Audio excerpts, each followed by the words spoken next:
We the pod football. We disky. We stats. We goals. We history. We transfers. We hear people. We back again. And in this particular video, we're going to be covering the La Liga and the EPL. But thank you, people, for joining me again. I'm your host, JR. Let's not waste any time. Let's get right into the video. But before we get into it, please, people, remember to comment on the video. Let us know what you think about what we had to talk about. Turn on your notifications bell to let you know when we're going to be dropping new videos, as well as leaving a like and subscribing. But thank you for joining me again, people. Let's get right into it. We're going to be kicking it off with Barcelona versus Espanyol. Mind you, that is a Catalonian rivalry. Barcelona and Espanyol, bitter rivals, maybe not as bitter as Real Madrid. But the reason they're not so bitter is because, of course, the Catalonian giants, Barcelona, always the favourites in this particular fixture. And they showed why they're the favourites by winning 3-1 against Espanyol. 2 goals coming from Dani Olmo and a 3rd goal from Rafinha. But Espanyol managed to get a goal back via Boado, but it finished 3-1 in the Catalan derby. Barcelona versus Espanyol. Barcelona getting the 3 points and the 3 goals against Espanyol. Next fixture, Real Sociedad played well by managing to get 3 points against Sevilla. They won 2-0 with goals coming from Oyarzabal, a penalty in the second half, in the 68th minute of the second half, and a goal from Takefusa Kubo in the 34th minute. The former Real Madrid man definitely looking like a good investment for Real Sociedad, but it finished 2-0 for them. Sevilla are currently in the mid area of the table in the La Liga, but it's still early. They've only played around about 11 to 12 games. I think Sevilla played 12 games, but it's still early. Maybe they can push for at least a Conference League, Europa League spot. But it's still early, people, and they're currently in mid-position, but they lost 2-0 to Real Sociedad. Next fixture, a 1-1 draw. Atletico Bilbao 1, Real Betis 1. Goals coming from Alex Berenguer in the 68th minute of the second half for Atletico Bilbao, but it was Pablo Fornals, the Real Betis man, the former West Ham man, breaking a deadlock, making it 1-0 with the goal from Alex Berenguer coming in the 68th minute to level it, but it finished 1-1 in that particular match. Next fixture, Osasuna won 1-0 against Valladolid with a goal coming in the 19th minute of the first half from Budimir, who we've covered before here on We The Pod Football, but he's definitely looking sharp in this season's La Liga. But it finished 1-0 for Osasuna. Next match, Alaves, who are in the lower to mid position in the La Liga, they won 1-0 against Mallorca, who are in the top 10 of the La Liga. Surprisingly, Mallorca normally are relegation for the type side in Spain, but they're doing well so far after 12 games. However, they didn't do well in a match against Alaves, with them losing 1-0. A goal in the second half of this, in the 76th minute of the second half, coming from Greedy. Not Greedy, Guidry. But he's a quality player to say the least, people. But Alaves won 1-0 against Mallorca. Next fixture, we're going to be covering Girona. Man City's sister side, they won 4-3 against Leganés. They did really well, but they're still languishing in mid-table position between maybe, I'd say, about 15th and 10th position. Not as good as they were doing last season. Last season, mind you, they finished 3rd, managing to get a Champions League qualification spot, but they're not really doing much in the Champions League as well. However, they've only played 3 games, but they're also in the lower to mid position in the Champions League log. But they managed to win 4-3 against Leganés, goals coming from Gutierrez, Martinez, and Christian Stuani, and an own goal from Sergio, the Leganés man. However, Leganés didn't leave empty-handed. They managed to get 3 goals, but 3 goals wasn't enough for them. Goals from Tapia, Cruz, and Munir. You know Munir, the former Barcelona man. Unfortunately, they couldn't get a draw, but Girona did real well, winning 4-3 against Leganés. Our final fixture we're going to be covering on this La Liga segment is Atletico Madrid versus Las Palmas. Diego Simeone would be happy to say the least with a 2-0 win, goals coming from Giovanni Simeone and Alexander Soloth in the 37th minute and the 83rd minute, respectively. But they did well, mind you. Atletico Madrid are currently in third place with 23 points, 10 points behind first place Barcelona, but they're still in a title shout. Barcelona have been doing really well in the season. They've been very consistent. Hansi Flick has been showing that his experience is proving out to be highly sought after, to say the least, people. But they've yet to drop points. They've been doing really well this season, people. However, there are two games that have been postponed. Real Madrid versus Valencia, but we expect them to win. I'll probably say my score prediction is around 3 or 4-0. Mind you, they're going to be hosting Valencia, and Valencia, who are currently in 20th position, it's looking like Valencia might actually get relegated into the second division of Spanish football. That's not something that we're used to, especially in the 21st century. Mind you, Rafa Benitez's former side, they did really well in the early 2000s, but they haven't recovered since. And now they're currently in 20th place. And they started the season well, but unfortunately they're unable to get enough points to maintain a place in the La Liga first division. As it looks, they're in last place. So Real Madrid, that's a definite must win, narrowing the gap from 9 points to 6 points versus Barcelona. If they win, they'll be 6 points behind Barca, which is good for them. They still have a chance of the title. They're not so far away. As soon as Barcelona drop points, can Real Madrid capitalize? But they should definitely get a win against Valencia and Villarreal and Rayo Vallecano. That game has also been postponed into a later date. But that covers this week's La Liga fixtures, people. But let's take a quick break and get a word from our sponsors, and then we're going to be covering the EPL.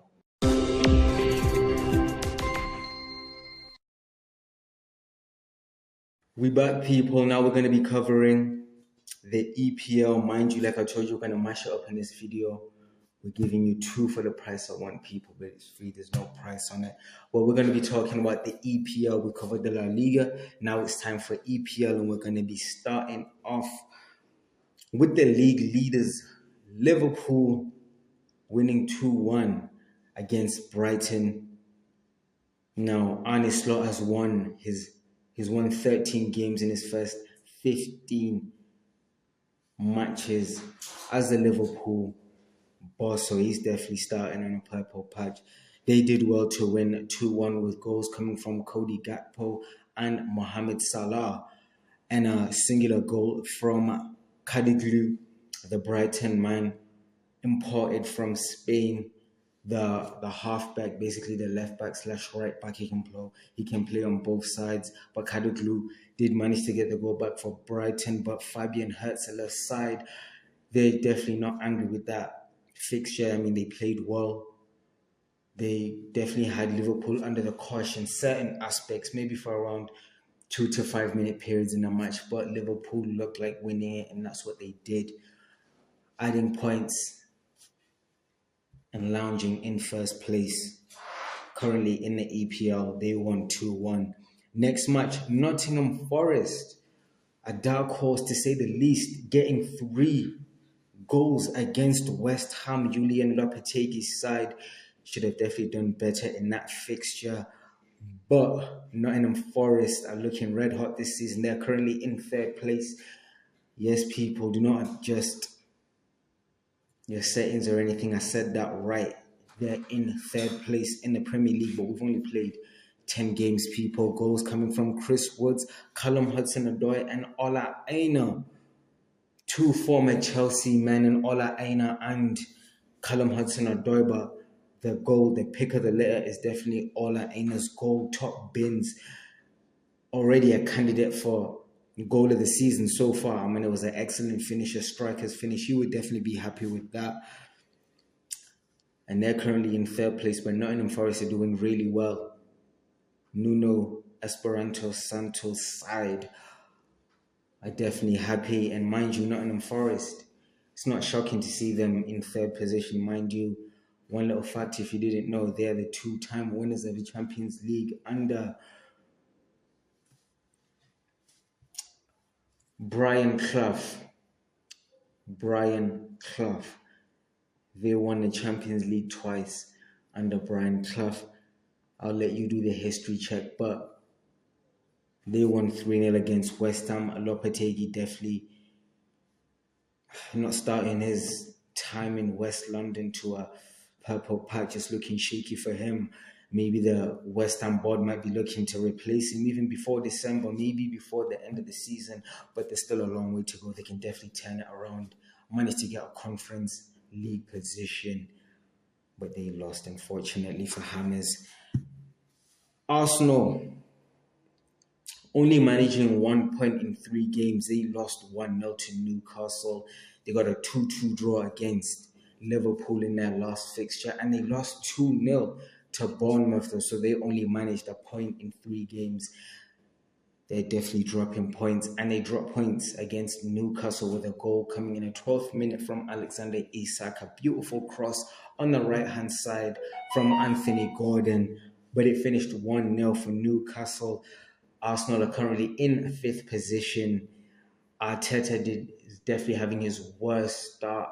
I mean, this start compared to last season's start after 10 games, he's definitely conceding more goals and scoring less goals. So it's been a shaky start for Mikel Arteta, which is wondering. Mind you, this is his 5th season at Arsenal. I mean, I really believe that if he does not get major silverware this season in the likes of a Champions League or a league trophy, I think Arsenal need to start looking elsewhere for a manager. But unfortunately, they lost 1-0. Mind you, in their last fixture against Newcastle, they also lost 1-0. So that's back-to-back 1-0 wins for Newcastle against Arsenal. But it's still early. They've only played 10 games and they're currently 5th, 6 points outside of top team Liverpool. Next fixture, Wolves, who are at the bottom of the table, still yet to get a win. However, they did manage to get a draw against Crystal Palace. It finished 2-2, goals coming from Strand Larsen and Gomez for Wolves, and then 2 goals for the centre-back pairing for Crystal Palace. Trevor Chalobah, the former Chelsea man, and Mark Gay, also the former Chelsea man, making it 2-2. It finished 2-2. Wolves versus Crystal Palace versus Wolves. Crystal Palace, who are currently in 17th place, and Wolves, who are in last place, yet to get any points on the log. Next fixture, North London side, Tottenham, winning 4-1 against Aston Villa. Unai Emery's side not looking as sharp as they're looking in the Champions League. They lost 4-1 with goals coming from 2 goals from Dominic Solanke in the 75th and the 79th minute of second half, respectively. A goal from Johnson and the final nail in the coffin in the 6th minute of added time. So in the 96th minute, a free kick goal from James Maddison. That marks his 50th goal in the Premier League, and a single goal coming from Rodgers for Aston Villa in the 32nd minute. But Unai Emery is not going to be too disappointed, nor is Aston Villa going to be too disappointed with that loss. They'll be doing really well in the Champions League, but it's still early doors, people. We're not expecting them to challenge for the league, nor are we expecting them to challenge for a Champions League.